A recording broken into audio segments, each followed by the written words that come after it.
Bom, good morning, everyone. Bom dia a todos e todas. Agradeço o convite das professoras Lívia Barbosa e Fátima Portilho para estar aqui com vocês hoje. E é com muito prazer, em nome de toda a equipe da 10ª edição do ENEC, dedicada este ano ao debate sobre consumo e envelhecimento, que eu gostaria de dar as boas-vindas a vocês e desejar um ótimo encontro essa manhã. O dia de hoje, nós teremos a palestra do professor Daniel Miller agora, pela manhã, e à tarde teremos a conferência da professora Gita Greenberg, a velhice na propaganda e a ilusão referencial, começando às 14 horas.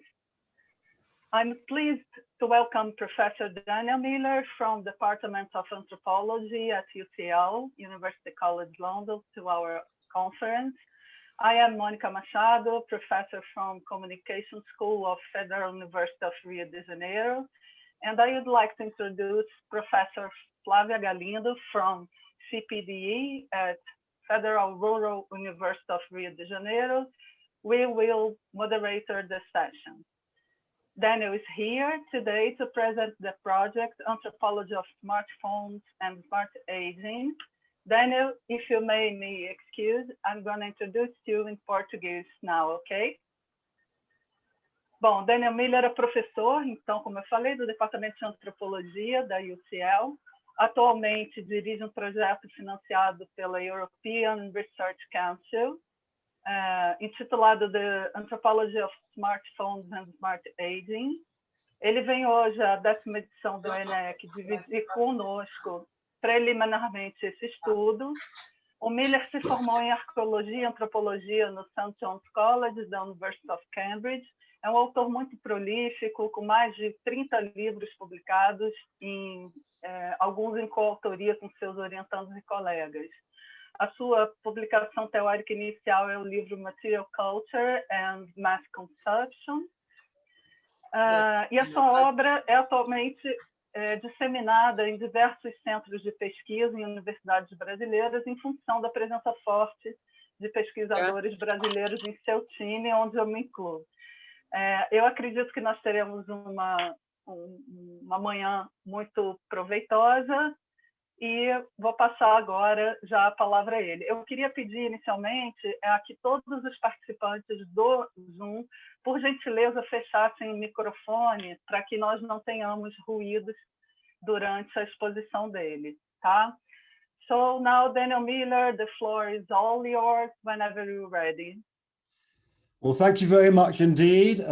Thank you for your very kind invitation to present to you all, and it's good, as it were, to meet you.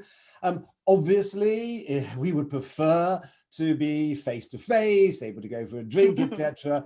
But I guess if you are going to have somebody who is presenting online, then it sort of seems maybe appropriate to have a digital anthropologist actually doing that. Now, actually, also, this is really quite good timing as far as I'm concerned, because the project I'm going to be talking about today, we now know that the first 3 books will be launched on the 6th of May next year. And we're coming to the point where we feel we can discuss the project as a whole. And I think this is probably the first talk I've given in which I've tried to present to you the topic as a whole. I will mainly do this through a PowerPoint, which I shall start now, and I hope that is showing. Okay, so there's an English expression, which is that sometimes you can't see what's directly in front of your nose. And one of the things about a smartphone is it is directly in front of your nose. And yet, how much do we actually really understand what it is? Because it's interesting. If you compare the previous project we worked on, which was on social media. Now, for social media, there's just like endless books about social media. There's lots of courses, etc., about social media. And yet, in some ways, the smartphone is obviously more than that. For one thing, an awful lot of social media now in many countries mainly goes through the smartphone, but that is just one component of the smartphone. Smartphone does so much more. And yet in completing our books, we're seeing, well, there aren't really much by way of books about the smartphone or courses about the smartphone. It seems to be kind of relatively neglected. And why might that be? And I'm going to suggest that possibly the clue to this lies in the very word smart, because the reason the word smart is used in things like smart homes, smart cities, smartphones, is that developers came up with the idea of devices, homes, that could autonomously learn from the way they were used. They would learn from behavior and adapt to accommodate that behavior. That's why they were called smart. But if you actually think about a smartphone, yes, it has artificial intelligence and algorithms and things within the device that have started to enable them to do that.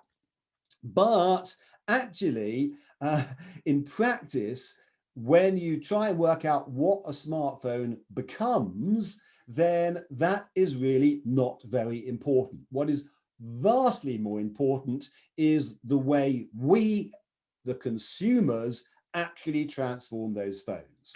So when you first get your smartphone, the first thing is you may actually ignore some of the things on it. A lot of people who have, let's say, like I have a Samsung Galaxy and it has a thing called Bixby on it, and it tries very hard for you to get to use it. Maybe somewhere in the world there is somebody who actually uses the stupid thing, but I've kind of yet to meet them, right? So we don't necessarily do much with what is there. We download our own apps, we mix the apps up, we change the settings, but above all, we create content, which actually makes up an awful lot of what it then becomes. So actually, the smart that matters is not the smart that the developers are thinking of, but what in our project we call smart from below. So when we say smartphones and smart aging, we always mean smart from below. It's what people do that makes things smart. Now, as it happens, when I started my career, I guess sometime in the 19th century, one of my first books was a book on theory, material culture, mass consumption. And a lot of what I was interested in was theorization, which changed the dynamic between production and consumption and started to recognize the productive nature of consumption as becoming increasingly important. And I'm not sure when I wrote that book how much that was actually true, but by the time you get to the smartphone, it seems to be very, very evident. The smartphone seems to, as it were, I sort of like to feel like history has caught up, if you like, with the kind of theoretical ideas that now we're in a world where we have things like smartphones, and really all the primary processes of production that produce the smartphones as we know them are actually coming through processes of consumption. Now, there's also another factor here, which I think is rather important, at least to us, because if that is the case, then it puts anthropologists in a particularly interesting position. Because if you can't study a smartphone by picking them up in a shop, but you can only study a smartphone by seeing it in the context of what people have done with it, how they have transformed it, what they have turned it into, then you have to be with people in the context of their everyday life, being able to observe. And actually key to our methodology, if you like, was getting the trust where you could get people to open up their smartphones and you could go through every single app on the phone and actually discuss. Firstly, just because they had it didn't mean they used it, and if they did use it, you have to find out how they used it, how they relate it to the others, etc. So you had to kind of be in that position. And the method of ethnography, having the 16 months, is important to do that. It's also important because while there is a lot of stuff out there on the likes of Facebook and Twitter, what we know in a country like Brazil is really the most important social media now is WhatsApp. And WhatsApp is a much more private, intimate form of platform. So to actually be able to participate and observe WhatsApp really takes trust and time. And also the final point would be that smartphones, as I said, are not just social media. They seem to do pretty much everything. And so the holistic nature of ethnography, the way that everything is the context for everything else, seems again to be particularly appropriate to the smartphone. Now, this particular project, which we call the ASSA Project, actually followed from a prior project, which, as I've already mentioned, was about social media, a project called Why We Post that lasted 5 years, from 2012 to 2017. And in many ways, we decided to sort of copy a lot of that because, to be honest, it was a pretty successful project. That is to say, we made similar points, particularly around the importance of transformation. So our main book was not called "How did the smartphone change the world?" but "How did the world change? How did the world change social media?" We produced 11 volumes, and because we know that this is a popular topic, that everyone's interested in it, we really tried to focus on using our knowledge of social media for the purposes of academic dissemination and for trying to get the results out there. We kept the focus on books because I think for anthropologists, if you want to get that breadth of context, you just have to. We produced 11 volumes. But by trying to emphasize its openness, making them free, etc., we were very pleased because a traditional ethnographic monograph used to sell about 600 copies. And actually for this series, we've now passed 1 million downloads, and it's very, very global. So clearly, in as much as that's a success, and you wanted to kind of replicate that success. However, there were going to be certain differences in the new project. It's mainly different people and in different places. There's actually 11 researchers involved in this. Did 10 ethnographies in 9 countries. And in each case, we spend 16 months living in the community to actually do the work. The 3 main changes are as follows. First, which I've already in a sense discussed, there's the change from smartphones, from social media to smartphones. But what is important for you today is a big change in context. And that is that this would be a project about aging, about consumption and aging. Now, we decided, yes, we wanted to be about aging, but we wanted to do this in a rather different way, because what you find is that almost all studies that say they are about age or aging tend to work on people who are defined by age. So that means either they're studies of the young or they're studies of the old. So we decided, actually, for reasons I'll come to, maybe the more interesting thing is to look at people and define them by those who did not see themselves as either young or old. Now, you might think that that means we have decided to study the middle-aged, and actually that's what we expected. But you will find out, actually, it didn't work out quite like that. Now, a focus on age worked very well with the topic of smartphones. And one of the reasons for that is this remarkable change. In the previous project, I mean, it's very hard to believe it now, but I know it was true. When I was doing that work on social media in several countries, people said, nobody is ever going to use social media or smartphones if they are over 40 years old. It's just never going to happen. And everybody, I really promise, everybody said that. We can't imagine it now, but it was the case. And yet, in the global smartphone, our main book of this project, we start with a 90-year-old Japanese flower arranger who, like many 90-year-olds in Japan, does everything now using a smartphone. The other point, of course, is so it shifted in terms of age and it shifted in terms of accessibility, mainly because of the accessibility of cheap Chinese handsets. We also decided that, we'd already shown the possible contribution of these projects to global education, but this time we also wanted to see if we couldn't use these studies more directly to actually be of benefit to people's welfare.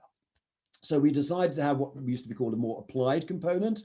And the obvious area to work was the area of health, because if you are dealing with older people, then whether you like it or not, health comes increasingly into the frame. And in some sense, we thought it was kind of interesting if you saw this as, on the one hand, people in a sense potentially losing capacities because of issues of health, and yet at the same time gaining capacities as they adopted the smartphone. So this gave us our sort of 3 topics, and a lot of what we end up looking at are things that are sort of interesting in terms of the intersections between these 3 different topics. Okay, so concentrating now on the focus of age, because it wasn't just that age was the context for studying smartphones. We were actually very interested in understanding transformations in age itself.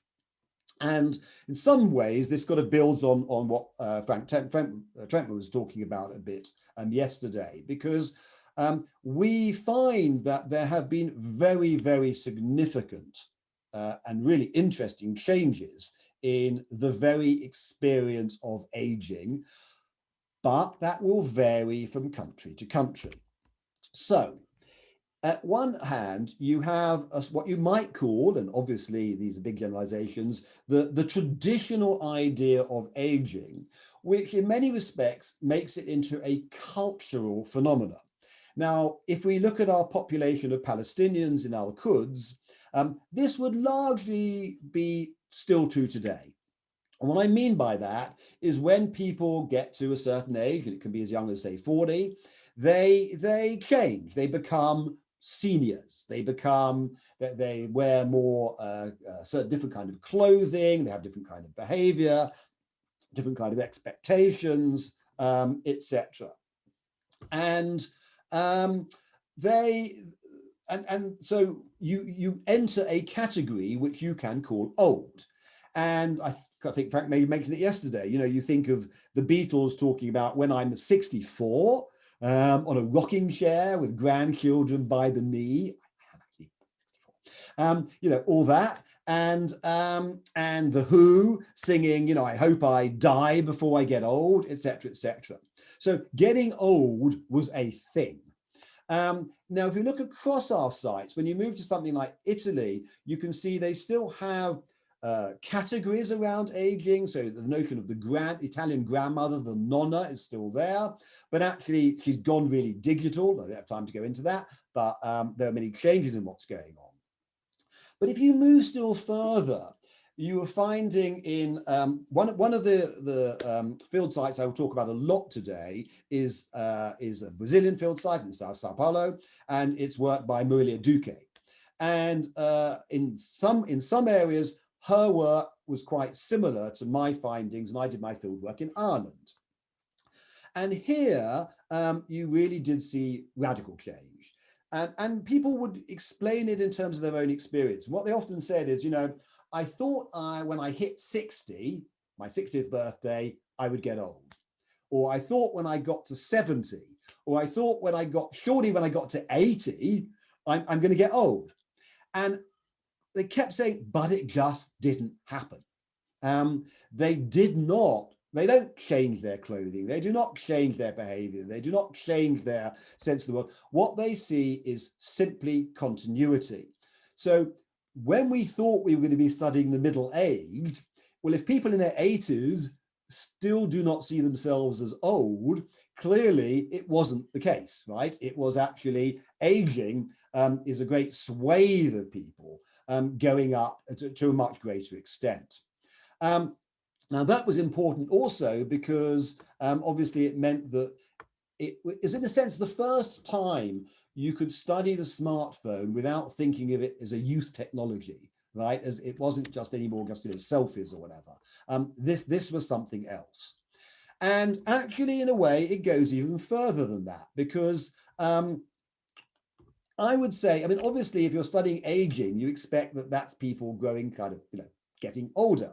But I think in some respects, particularly when I think about my Irish field work, I think this is an unusual case where we were kind of studying people getting younger. Perhaps not biologically, but in other respects. And let me just give you one example of that. So if you think about the things that are associated with sort of active young people, and also in relation to consumption. So in the past, we've all studied consumption with the idea, you know, consumption is heavily related to status goods, to consumer goods being expressive and competitive, etc., etc. Now, on a site like Isle where I'm working, that has gone, more or less, okay? And actually, what you have is the direct opposite of that. If you want to be high status in this Irish town, it's all about competitive non-consumption, right? Because the values, what the higher middle class do is environmentalism, climate change, green, anything in that kind of arena. And at one level, this is supposed to be, you know, what young people should be concerned with climate change. They're going to be in it for longer. The spokesperson was like a 16-year-old, Greta Thunberg, etc. But in practice, what was interesting in my fieldwork was that older people could be much better at this. So, for example, older people were not actually downsizing their houses, which is what we'd expected. When they moved, they still moved to 3-bedroom houses, but they went to energy efficient houses. When it came to getting rid of goods and disposing of them, they could do it. No problem at all, you know, showing everyone how you're getting rid of all your things. Younger people who had families, if you've got kids, you can't. You're only getting more things, right? Whether you like it or not. When it came to activism and environmental activism, young people were saying we should be doing it, but they don't have the time. These older folk, they got loads of time. They can be very conspicuous, saving trees, looking after the planet, etc., etc. So the point I'm making is that that was a whole area in which effectively older people were better at being young than young people could be, right? So in that sense, you can see this possibility of actually, in a sense, sort of becoming younger. And there were other changes that go with that. I mean, it means when you become younger, you lose things that used to be true of older people. So they're not really seen so much now as kind of senior. You know, the idea of the wise old person is something that has rather faded away. They don't have wisdom anymore. What they have instead is more equality. That when I'm on a committee and there's a young person and an older person, they give their views and they're judged according to the quality of their views. And it really just doesn't matter which age it's coming from. You're not respected because you're old. You're respected if what you say makes sense. And actually, they're in a very interesting position, these older people, because in some ways, and I'm writing a second book about them, it's like an unprecedented experience of freedom, because they're relatively free of family responsibilities, of work, they've got enough money, they don't have to care about that, etc., etc. So they develop many other activities. In fact, Trevor was talking a bit about this yesterday. You know, they're going on holidays all the time. You can't imagine how much yoga there is in this town. There's lots of well-being, etc., etc. And one of the subtitle of our book is actually When Life Becomes Craft. But we don't mean by that just that they take up a lot of crafts, though they do, but that life becomes craft. The thing they are mainly crafting is their lives, because they've got the freedom and capacity to actually do that. Now, having said all that, of course, you do biologically get old. So the break we're arguing is not a cultural break. It's not you become old as a cultural category, but actually it's when you get frailty, because eventually you become ill and you become potentially incapacitated and you aren't able to do the cycling necessarily or the sports that you're doing it's necessarily, and then you die. So we can't, that may have extended, but we're not going to stop any of that. But it's become essentially a biological experience of aging rather than a cultural experience of aging, and that's a significant difference. It also means that there's an important change in the meaning of the things that do constitute a break. So, for example, one hugely important factor is retirement. But again, this varies considerably from site to site to site. So if you have, we have this work with retired Peruvians in Chile and basically migrants, and they basically have no intention of retiring. We work with people in a low-income place in Kampala in Africa. They cannot retire, they just don't ever have the money. When I said earlier that often the Brazilian and the Irish material is similar, but actually in this case, it is extremely different. And actually, I think it would be wrong to call it even Brazilian, because I think the really interesting thing about Marilia Duque's book is that it's very much about Sao Paulo. And the point about that, as I understand it, is that this is a city that is so strongly associated with work. And that people in Sao Paulo see so much of their identity, who they are, what they've always been in relation to work. So while they may retire, she argues that they do everything they can to have continuity with that previous sense of themselves, either keeping links with the work they did, or if not, maybe even starting a new entrepreneurial activity or something else, but something that says, I am still in some sense to be known because of what I do. And that's very much her sense of a Sao Paulo kind of sensibility. Now, I'm working in Ireland, and one of the things I did, for example, was I joined something called a men's shed. I don't know if you have them in Brazil, but it's becoming very common globally for, what can men do when they're retired? In the men's shed, they kind of engage and they paint things around the town and do voluntary activities, etc. So I joined them, and I was there with them for a year out of 16 months. And I know, because I interviewed some of them from the interviews, that some of them had very senior positions. They, high in the civil service, they ran companies, whatever, and some of them were manual laborers and did nothing like that at all. But I also noticed that in my whole year of work, of being with them, doing allotments and other stuff with them, I would never have known what work they did. There was nothing that was ever said that would have told me their previous occupation.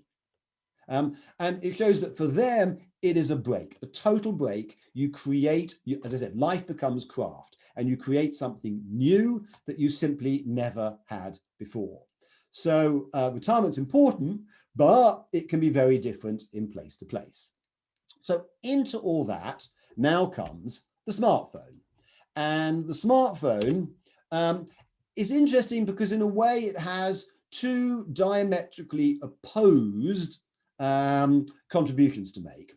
And the first is that there's certainly some older people who struggle when it comes to smartphones. They have difficulty with it. And it's interesting because we found in a number of different sites, if you look at whether young people help older people in mastery of the smartphone to learn to use smartphones, they are actually really useless. I mean, young people are crap when it comes to helping older people. They sort of take the phone away, yes, grandma, there it is, now you do it kind of thing. They're very impatient, very unhelpful. And one of the things they often say is, I don't understand why you're having a problem. A smartphone is intuitive. It's easy to learn how to do it. Now, one of the things we did as part of our work is we often taught courses. Marilia mainly taught WhatsApp courses, I think, again, for a year. So that meant we could really see the issues for older people learning these things. And the one thing that comes across very clearly is whatever the smartphone is, it sure ain't intuitive. Because the young people would say, oh, just, download the banking app. So a person comes along and sees an icon called download and presses it. They do not know, it's not intuitive, that you're going to get a banking app from something called Google Play, right? Or they're told, yeah, all you do is press. So if you're an older person, you press, and you press long, and you press hard. And then it has exactly the opposite consequence, because young people say, oh no, when I said press, I didn't mean like really press, because a long press is different from a short press. or they're told, oh, you know, just go on the internet. And then, but at different times they're told, yeah, you know, Chrome, no, Google, no, Samsung Internet. No, it's like, what the hell is the internet? The smartphone is not an intuitive device from the point of view of older people. And as a result of that, at first, the smartphone, if anything, extends a digital divide. A sense that what used to be a division between wealthier and poorer people now also extends intergenerationally between younger people and older people, and makes it actually difficult for them. But actually, most of the people say I'm working with in their 50s and 60s actually did not have much of a problem learning to use smartphones. And eventually, other people that did worry about it then actually mastered them. And when that happens, you get exactly the opposite effect. If anything, it goes back to the argument I was making before about becoming more youthful. Because what happens is, you know, a 70-year-old goes on Spotify and listens to the music of the 70s, which fortunately is still reasonably hip. Or they will go on, in my site, they were going on a dating app called Plenty of Fish. Don't know if it exists anywhere else. Or in Sao Paulo, you know, you would know that older people were starting to worry about going out at night. I mean, also, you know, can you have a drink when you go? Do I have to organize how I'm going to get back? Or can I still drive or whatever, etc. Now they've got a smartphone and, you know they can Uber. So going out at night is okay. It makes it a lot easier for older people, apparently, in Sao Paulo. Now, there are many complications to this. I mean, obviously, for some people, there are smartphones that are designed for older people. This actually is the smartphone used by my mother-in-law, who is completely technophobic. Actually, struggles even with that one, made by Doro. When you say conservative, you normally think people are not being creative. Actually, as this slide shows, there are kind of quite creative ways of being conservative, if you really want to. Also, it brings up various issues that are specific to older people. So, for example, one of them would be the selfie issue, which is you can get two very different views. On the one hand, you can say, oh, the problem with posting on Facebook is that the person doesn't actually look anything like they look in real life. And this is a comment, I think, from Cameroon on precisely that issue. On the other hand, if I understand this one right, in China, you can get an app and you just click one thing and it turns you from the somewhat older woman to the somewhat younger. Let me be clear, it's only the photo, right? Doesn't do more than that. But it does do that. But the more interesting thing about it is that a lot of older people will say that the lie is in their external appearance, right? It's not the issue of the photo. The way they look is no longer who they are. You know, people routinely say, yes, I feel inside I'm 20 years younger, right? So actually, there is an interesting argument as to where the real exists for people, because they may feel that the photo here, the younger photo, is actually a more true photo of who in fact they are.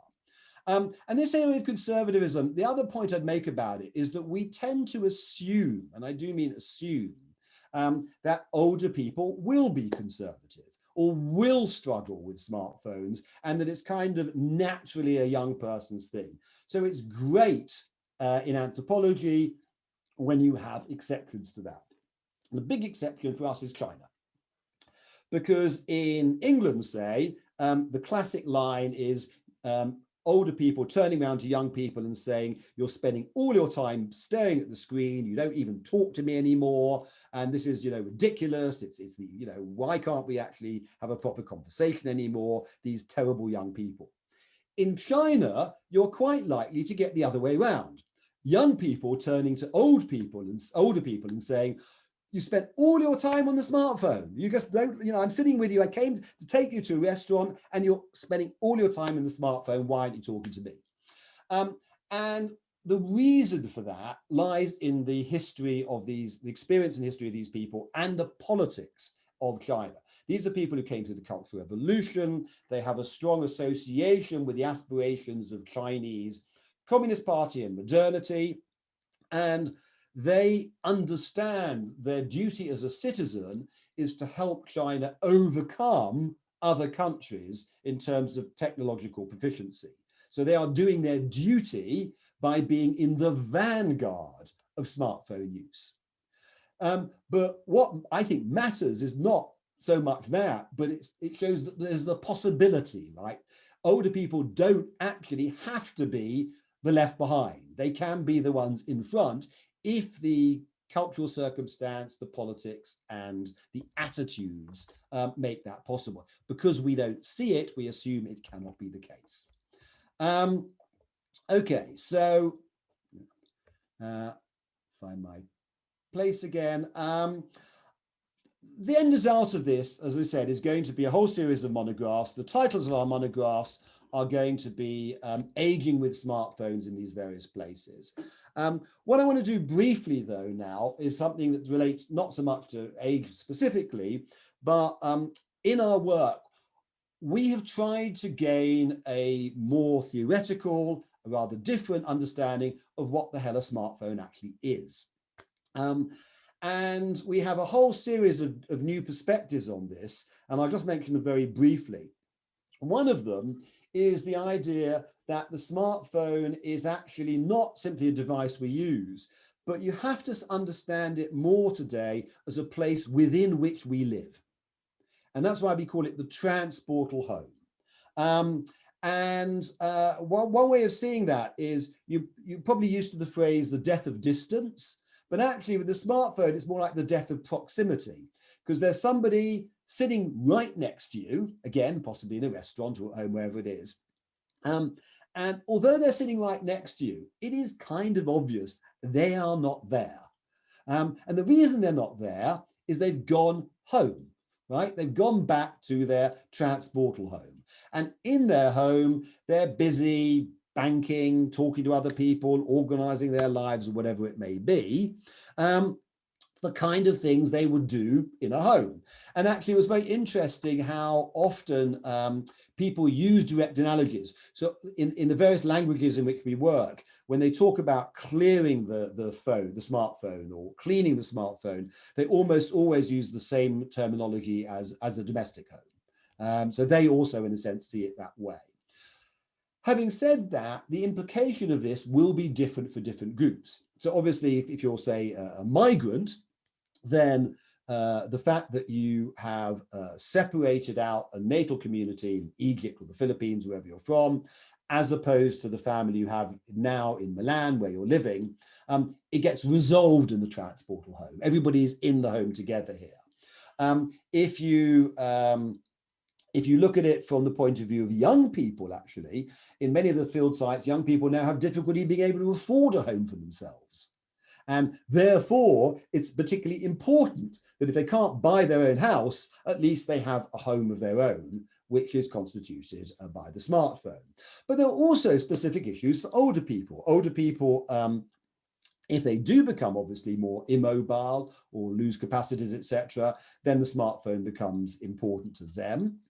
And actually, the smartphone really transformed, I mean, typically older people, especially older women in many countries, their life is very much around the sociality of kin, of family and friends. And one of the things that Marilia noticed in Sao Paulo, and I also in Ireland, is that smartphones represent a radical change in the history of family. Because up to now, we've tended to see family as a movement from essentially extended family over a couple of hundred years through to the nuclear family. And so typically you only see these, distant cousins, maybe at a Christmas or a funeral or something, and the relationship is relatively formal. Whereas what we're seeing through WhatsApp is that they're coming back much more on an everyday basis. And that also means there's much more informality. It's much more like the living together. So you have that. Okay, so another perspective we have, which we call beyond anthropomorphism, and I'll go through these very quickly as I have time, is that because it is so amenable to transformation. I mean, we compare this like robotics, and you think the robot is like a person, but in a way that's superficial because it's about appearance. The smartphone is much more enabled to have a sort of intimate relationship where it extends the person in various ways. So the degree to which a person can be characterized by their smartphone, and also therefore the cultural values of their society, is remarkable. Again, using my Irish evidence, you know, I could think of a woman who saw herself as a really consummate professional woman, but in her work, it never fully achieved the status that she wanted as a professional woman. But her iPhone is amazing, right? On her iPhone, you know, the calendar is linked to her tasks, which is linked to, you know, paying a gas bill is linked to a whole set of instructions, which link up to the websites that you have to go through to do this. It's like hundreds of pages of life manual. She is the most amazing professional, but she's achieved it through her smartphone, not through her professional work. And the exact opposite would be an older guy whose family were always fishermen, and he has that kind of gruff, pragmatic sort of attitude. He did Skype with his daughter when she was in Australia, but now he's back, takes Skype straight off his smartphone, right? So that kind of older, traditional sort of masculinity, again, gets expressed very clearly through his particular smartphone.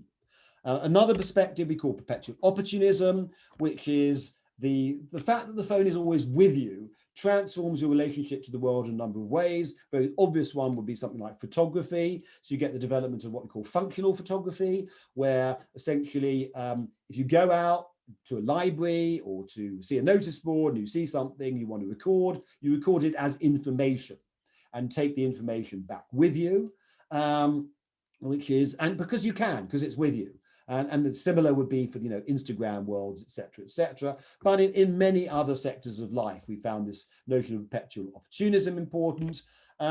Also areas like what we call care transcending distance, which is that, again, if you're in Sao Paulo, you can care as easily for somebody who happens to be living in France as somebody who happens to be living down the street. All right, at this point, I want to get to the third sector of our study, which, as I said, is where we want to more directly contribute to welfare. And this is this area of mHealth. And it was the obvious one to do because it's about smartphones, and health is particularly of concern for older people. Now, mHealth stands for mobile health, is a vast and quickly expanding industry, really. And there's many commercial groups who are involved in it. There are many people in medicine and technology who, for every good reason, want to help people. And they want to help people by creating an app that will help them with their physiotherapy exercises or diabetes or whatever the health issue might be, right? Hundreds of thousands of these things being produced. When we started the work, we thought that's what we were going to study. But as the work proceeded, we started to realize something. And that something was that by and large, especially older people, don't use these. They don't want them and they won't use them. And firstly, they don't want a proliferation of apps. But actually, there was another reason, because you might think, if I'm saying that that meant that people weren't using smartphones as much for health purposes as we expected. But it was the opposite. People were using smartphones even more for health than we had anticipated. But the reason for that is they weren't using those apps, even if those apps potentially were more effective and more efficient. No, what they did was they looked at the apps that they are comfortable with, that they do use every day, and found very creative, interesting ways of using those for health purposes. And actually, this went very well with our, what we might call our smart from below approach, right? So a typical thing might be, I mean, we hadn't really realized, but when you're in their 60s and 70s, a slice of life is very often taken up because you have parents in their 90s who are actually frail and dying. And if it's something like dementia, it may be for a very extended period and need a huge amount of attention.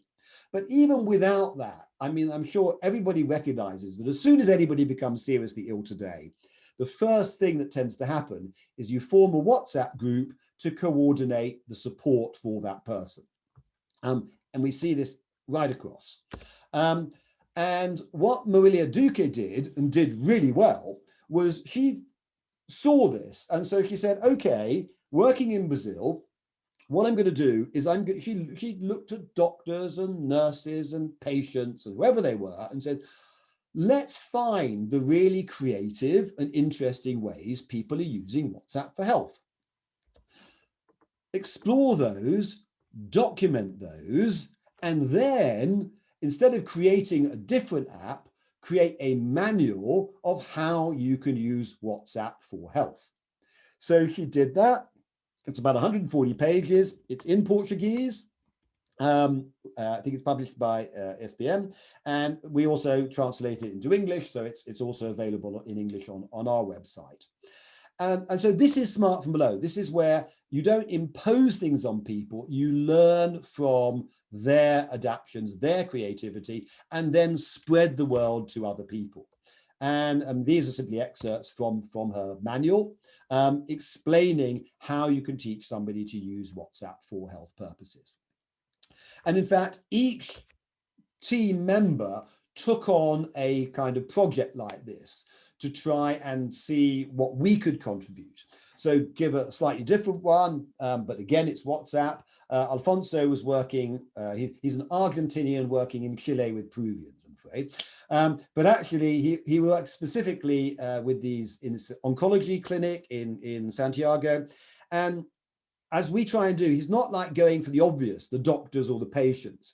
He found the really interesting group were the group in between that we tend to ignore, in this case, what's called navigator nurses, who actually went for WhatsApp because they had very complex jobs. They had to translate the doctors to the patients, organize the patients for the doctors, deal with the bureaucracy, etc.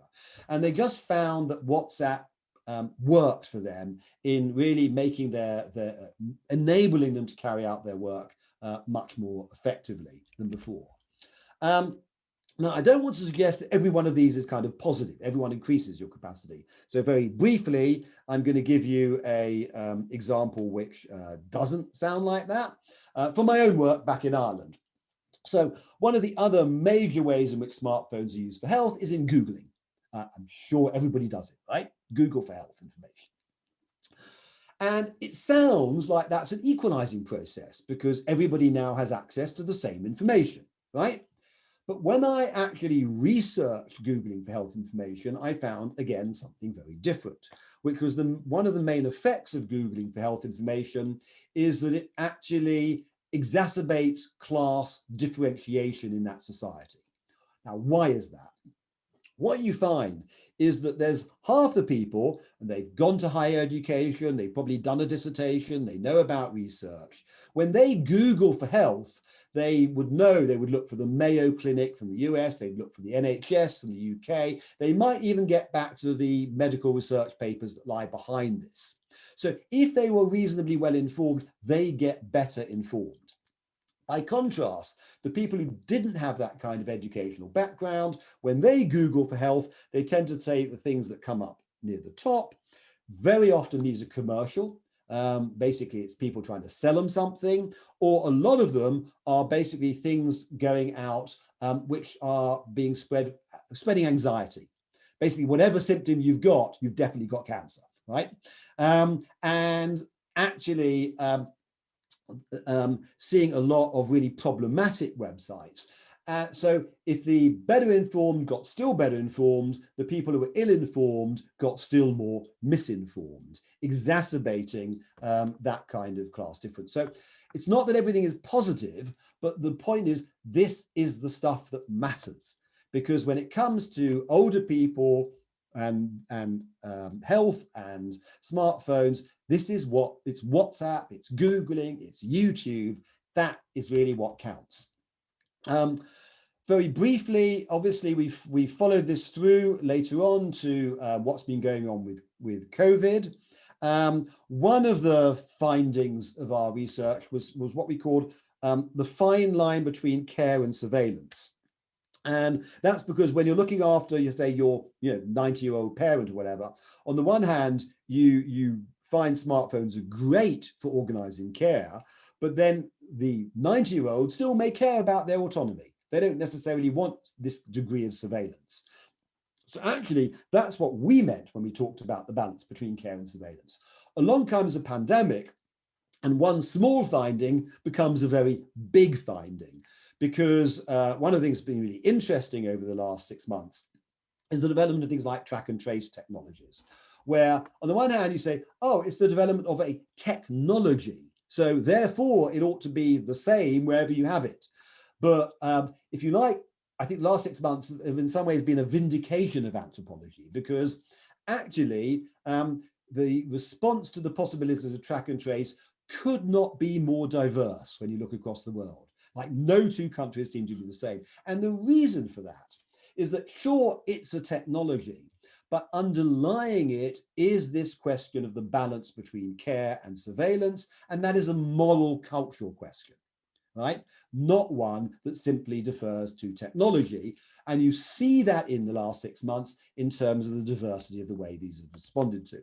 But it's a document that, one of the things we did, and some of you may know it, is we created this site called anthrocovid.com. And I put it there partly because we had a very good response from Brazil. There are many, we're basically asking anthropologists to report from the field what was going on various questions. And there was just absolutely fascinating material coming from Brazil, documenting what's going on in different parts of Brazil with respect to the effect of the pandemic. These are the sort of reports, and you can see them on that website. It's there.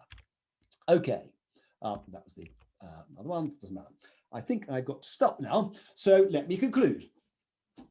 Overall, what we try to advocate then is when you see smart phones and smart aging, it's always going to be smart from below.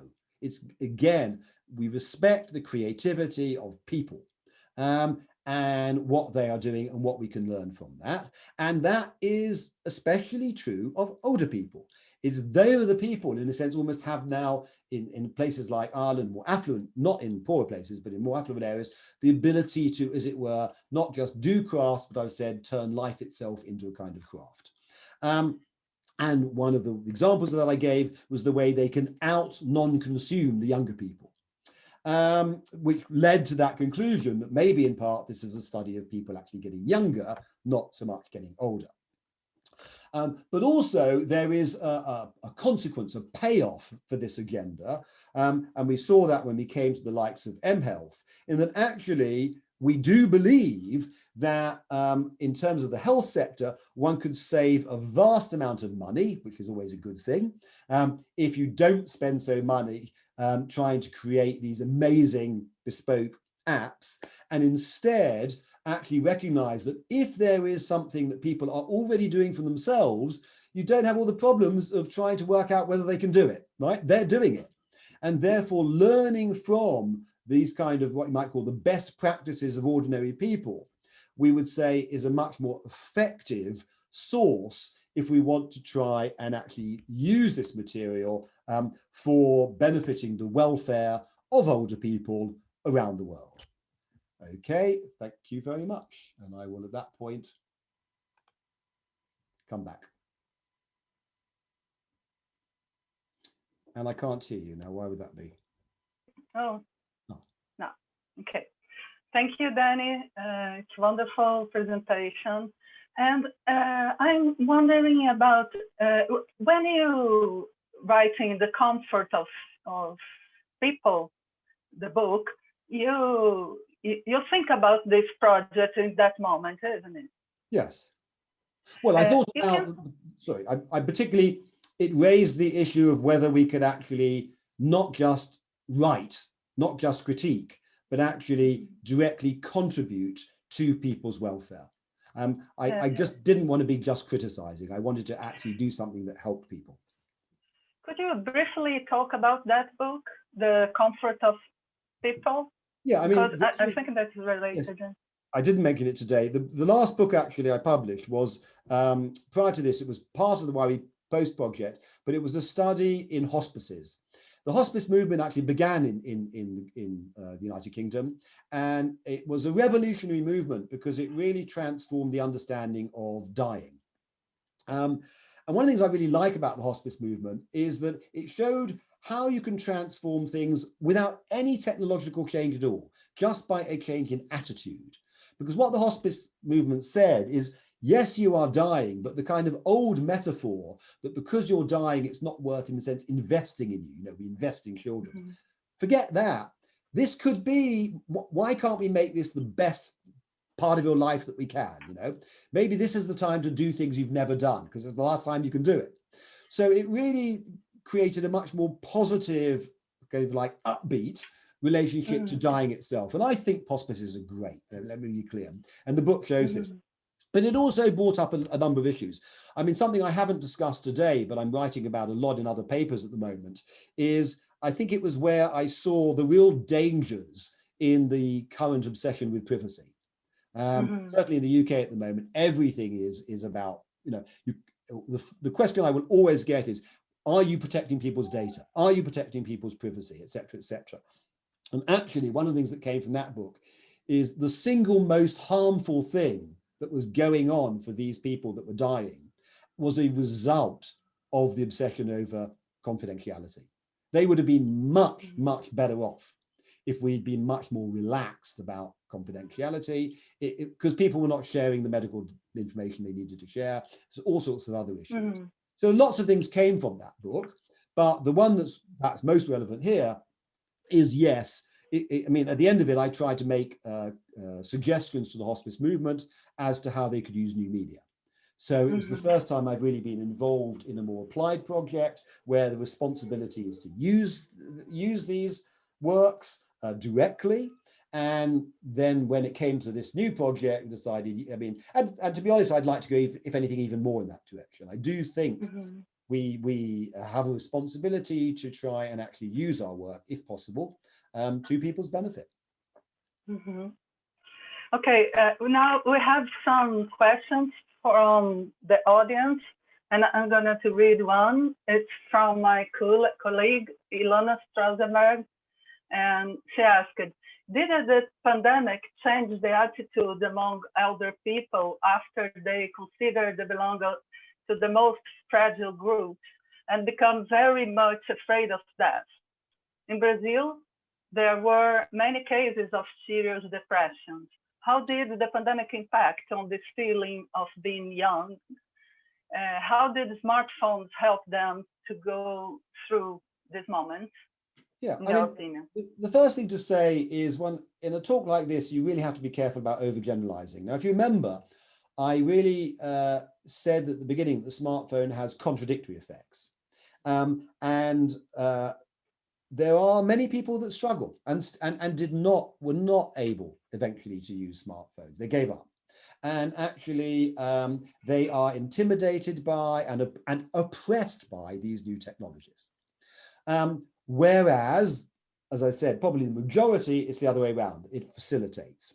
Now, clearly, the pandemic has been crucial for this topic, because the one thing the pandemic has done is create a reliance upon online that is unprecedented. So I said, you know, the direction of travel was there, but it's got a lot faster thanks to the pandemic. And the consequences of that will, by and large, depend on that previous contrast. So a lot of older people I work with will say, you know, the conditions are terrible, and, you know, I hate the fact that I can't hug my grandchildren, but thank God for webcam. You know, however bad it is, I can't even imagine how bad it would be if I didn't have these things, right? So if they are able to use those devices, it actually obviously ameliorates the likelihood of suffering from things like loneliness, depression, etc. But there's a whole other set of older people who are not comfortable. I mean, my mother-in-law will be one who absolutely cannot use a thing, really. I mean, I've managed This is using my practical work. I managed to find an Echo screen where you don't even have to press anything. You just say, accept the webcam. And she uses it every single day.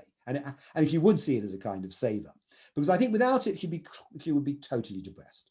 I mean, totally, because we're in conditions where people in care homes here, we've not been able to visit now we had one visit in 6 months.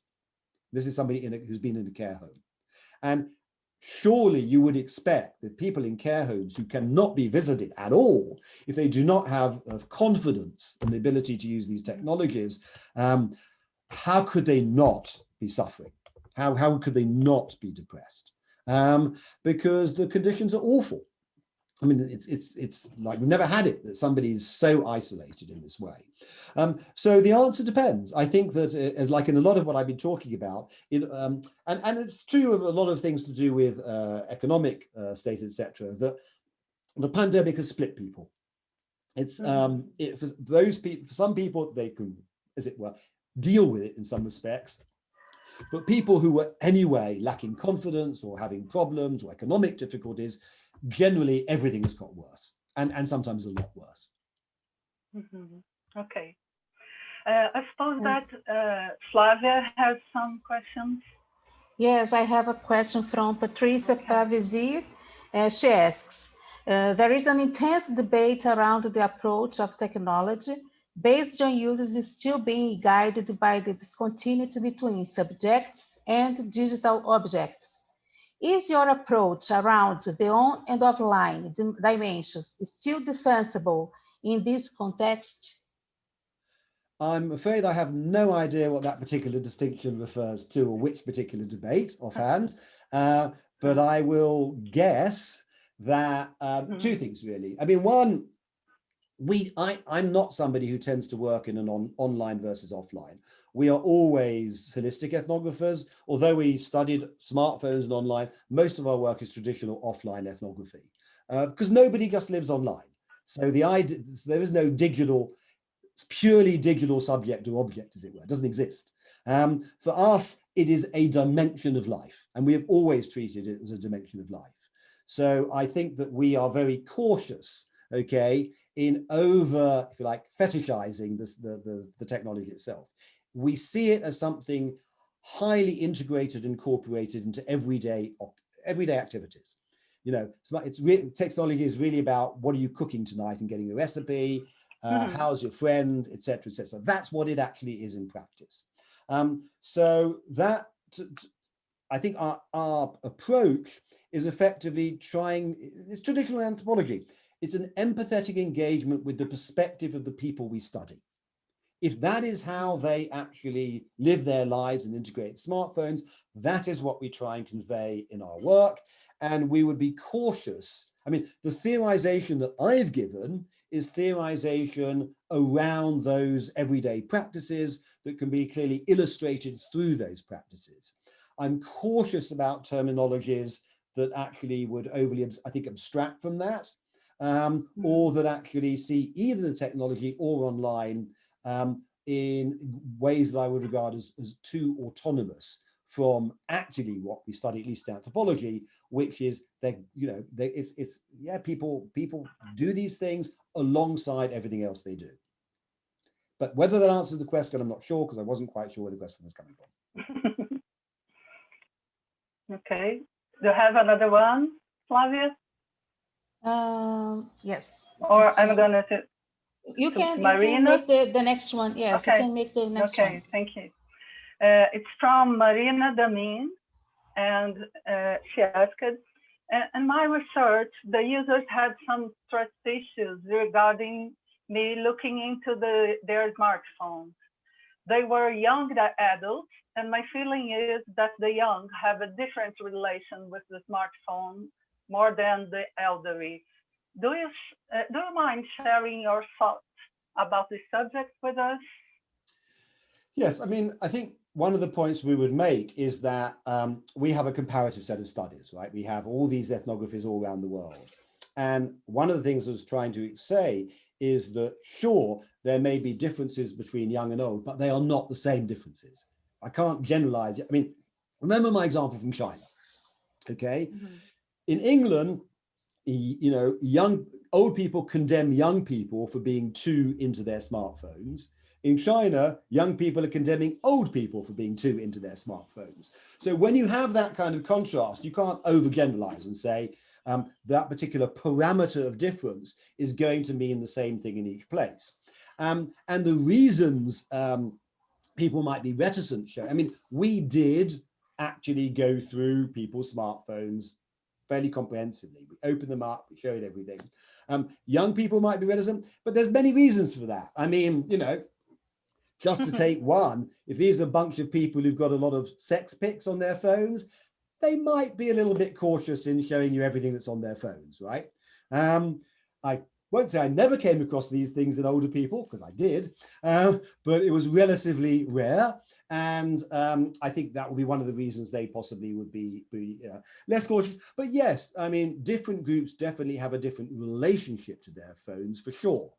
But that relationship can be cut by age, but it can be cut by gender, it can be cut by levels of education, rural v urban. There were going to be many sociological parameters that would actually bear on the question of that difference in attitude to the smartphone. And not to mention the vast differences we see from, between Chile, or if you think about places like Kampala or Cameroon where we're working, big differences. So in Cameroon, the way older and younger people living in the same house are actually now living, there are 10 people in a room and they're spending all their time passing the phones around, showing each other pictures.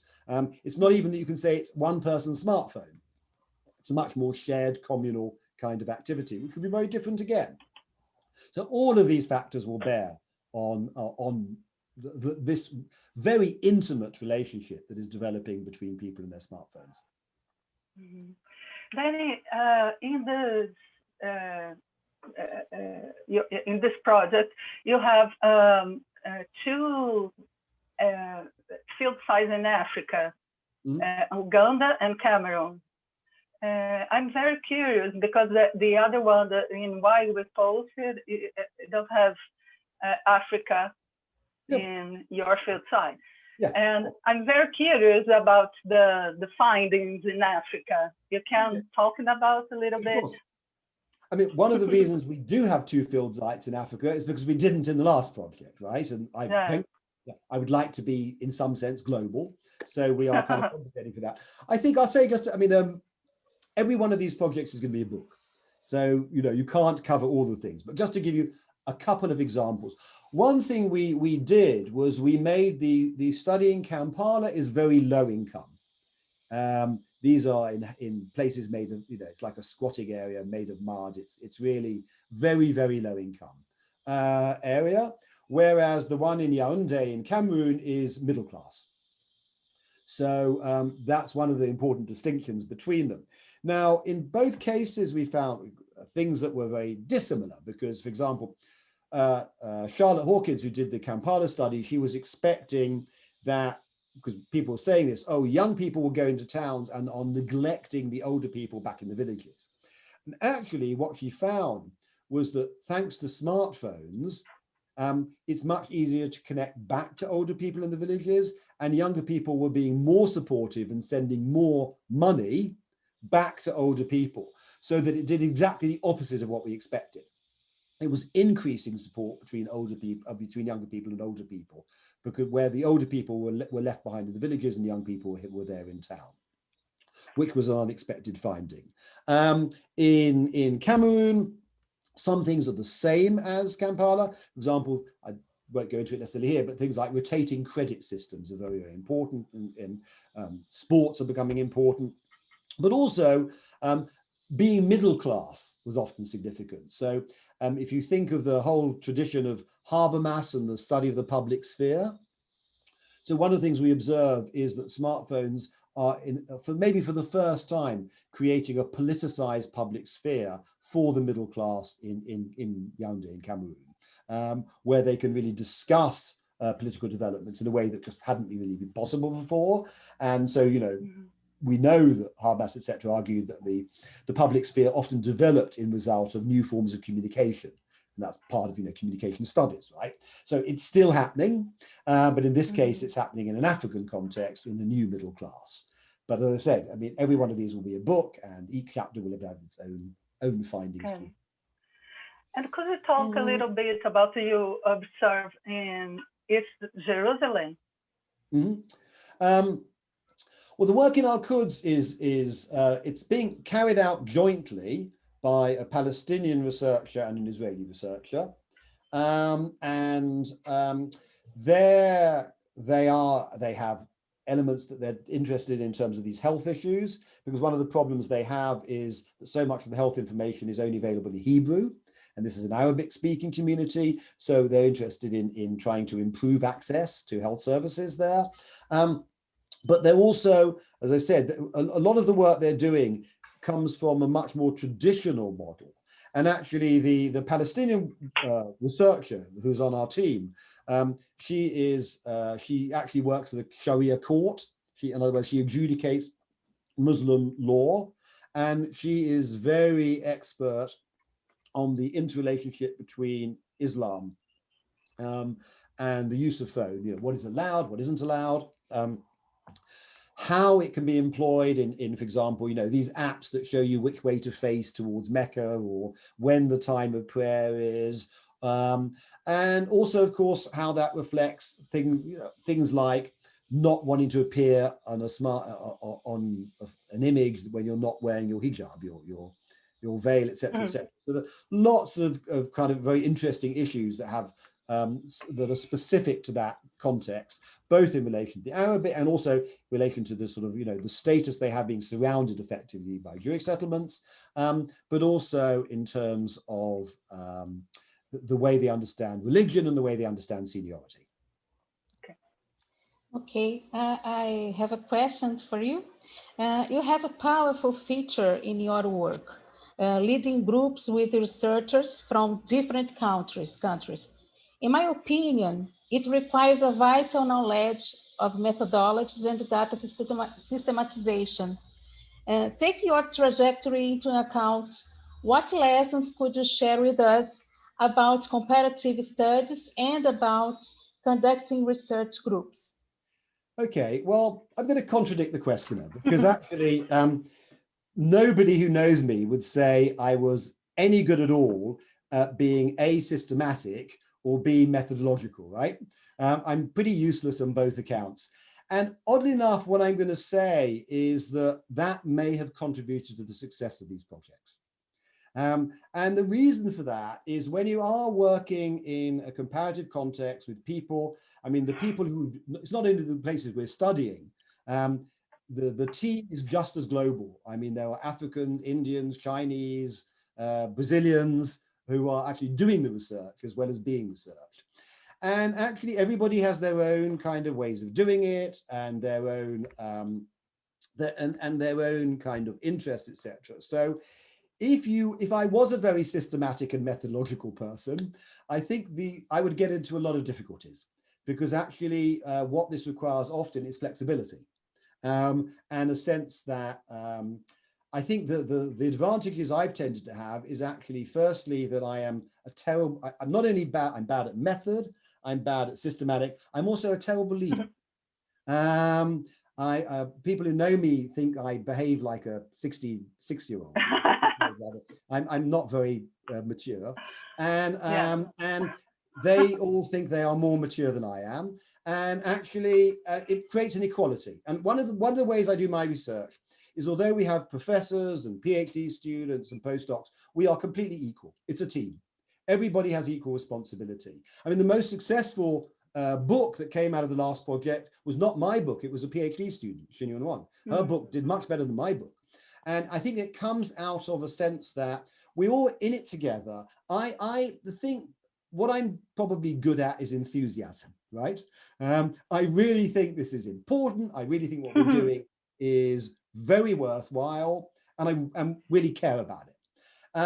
But how exactly it's done, what we do next month as opposed to last month, the team usually quickly recognizes that I'm never going to be able to sort myself out. They take over, and somehow it kind of therefore emerges consensually in a relatively egalitarian team. So that's kind of how we work. I'm not necessarily praising ineffective immaturity, but it worked for me. Okay, we have the next question for you. Research on uses in the field of health is valuable.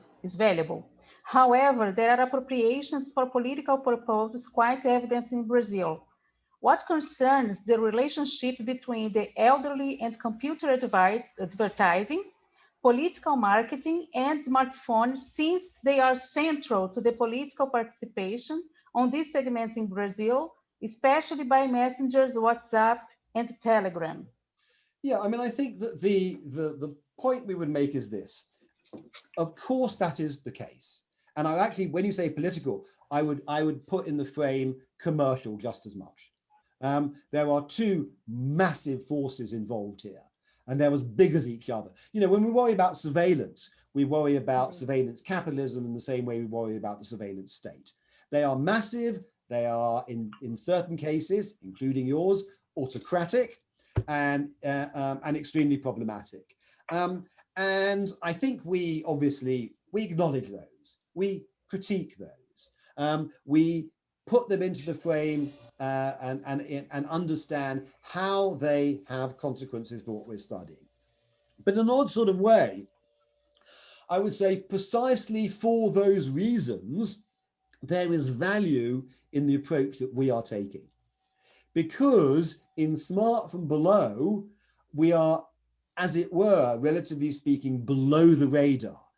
One of the points about using these ubiquitous apps and not bespoke apps is nobody's making, or at least the companies who want to make money out of mHealth are not going to make money out of mHealth, right? Because we are not actually favoring apps that cost anything. The state that wants to organize on things like, etc., the things that we're looking at are going on particularly in places like WhatsApp, which are not necessarily so visible to the state. And actually, but they are themselves things that we can learn from. So, and I think there are many positives, as I've tried to say during this talk, in actually learning and then exporting. So I think critiquing commerce, critiquing politics we can do, but it's not enough. If we want actually to be effective, we have to suggest alternatives. I cannot overthrow your government or challenge your companies, right? Maybe you can, I don't know. But in the meantime, we need to get on with doing stuff. And I think that what we have tried to show in this project is Smart from Below enters the field in a way that does not detract from the critique, but says we can't wait for the world to be an ideal world. We cannot wait till we have the right government, okay? In the meantime, people are suffering. In the meantime, there are ways we can help them. In the meantime, there are ways we can learn from them, and that's what we do. So I actually think the question, if anything, to me, says it is important to have a complementarity between the critique and the learning. Okay. Danny, you recently published a video guiding researchers who would do their fieldwork in offline sites to work in online sites during the pandemic context. Could you briefly explain your arguments? Because I suppose it will help a lot of Brazilian researchers. Yes, I mean, I think what I was trying to suggest is that if you cannot go to the field, you cannot do face-to-face field work, then a lot depends on how you understand the practice of an ethnography that is essentially done online. And the argument I was making is, do not think of this as essentially an online engagement, in the sense that, I mean, the problem is, if you were with them, you would be volunteering for the local theatre. You would be helping them with various activities. You would be participating. You would be involved.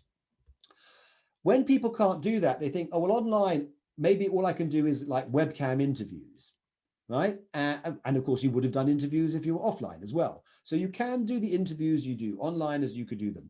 But I would say it is actually better to regard online in the same way as we regard offline. That is to say, actually, if I was thinking about the field site I was working in Ireland, I could be participating.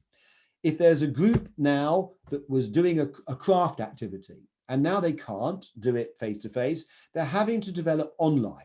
So I might volunteer to help them with their website. I might volunteer to try and do online activities that are participatory in the same way that I would have done offline. So I think the ambition, the aspiration of ethnographic fieldwork needs to remain. It should not be, it's obviously missing out things because you have to, but in the sense I said to the last question, don't miss more than you actually do have to. In as much as you can continue with these things, do it. And there will be pluses as well as minuses. I mean, I described this experience I had with a student who actually said, people were much more open online in her interviews than they ever were when they were face-to-face. And we can discuss the reasons why that might be the case. So I think it's about attitude, and it's about retaining the benefits, what we know about that works in participation. And the other point is this, that people come to me and they say, oh, I can't go to my field. I tried going to online and I've been doing it a month and I really don't feel I'm really getting anywhere. And I'm sitting there thinking, I've done 40 PhD students.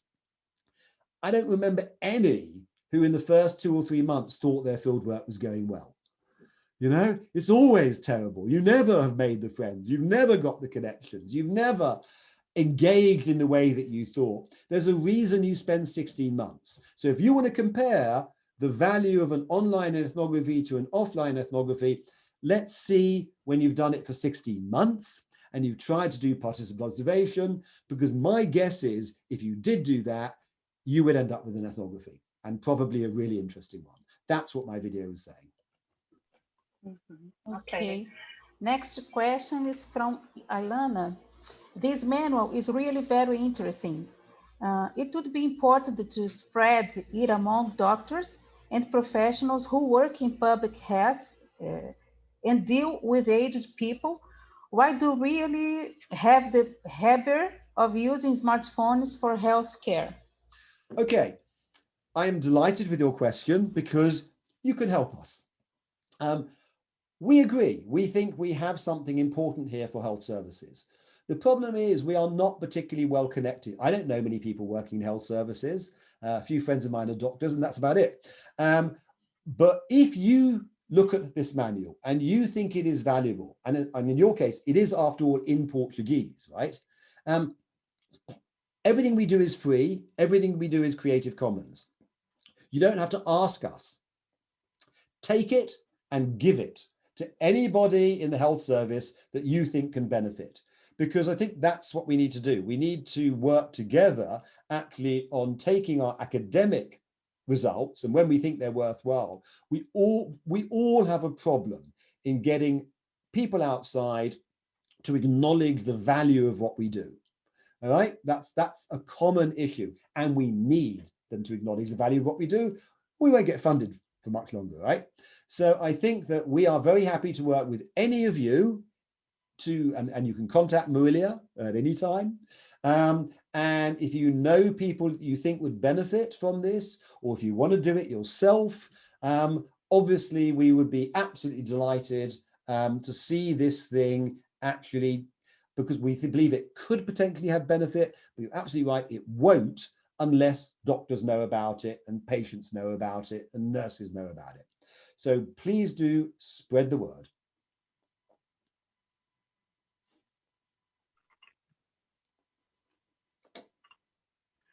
But one thing is, everything we do is free. And something I haven't mentioned is the book, The Global Smartphone, will come out in Portuguese. Marilia's book will come out in Portuguese. If anybody wants to translate the MOOC, that'll come out in Portuguese. We have lots of films, lots of other stuff. We do believe that things should be available in translation, and everything we do is free. The books are free. Our university course is free. We do not do anything for money.